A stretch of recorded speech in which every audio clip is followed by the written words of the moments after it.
Open చెప్తున్నాడు అతను, అధికారం మీద నాకు ఆసక్తి లేదు అంటే. రాహుల్ గాంధీలో ఉండేటువంటి ఈ సైకాలజీ ఏమిటి అంటే, అతను ఏ దాని మీద సీరియస్ లేడండి.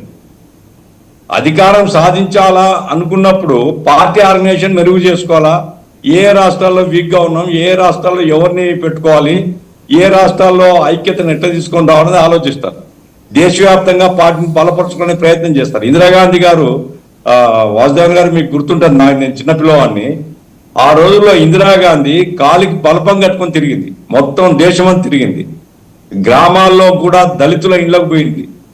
దళితుల వేషమే కావచ్చు, అది నటనే కావచ్చు, వాళ్ళ ఇంట్లో కుండలో ఏముంది తిని చూసి ఆ బాగుందని మెచ్చుకోవడం దళితుల ఇళ్లలో. సో దట్ ప్రజలతో మమేకం కావాలనేటువంటి ఒక పట్టుదల ఇందిరాగాంధీలో ఉండింది. రాహుల్ గాంధీలో ఆ పట్టుదల లేదండి. రాహుల్ గాంధీ వచ్చి ఓ ఉపన్యాసం కొడతాడు, వెళ్ళిపోతాడు. ఆ తర్వాత రెండవది ఏమిటి, ఇప్పుడు బీసీల నినాదం ఎత్తుకున్నారు ఒకప్పుడు, అంటే ఒకప్పుడు అంటే ఒక 6 నెలల ముందు జనగణన జరగాల.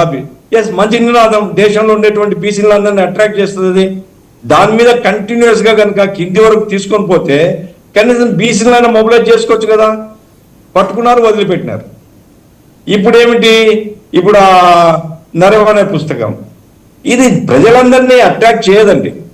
పుస్తకంలో మాట్లాడింది కరెక్టా తప్ప వేరే సంబంధం, దాంట్లో పోను.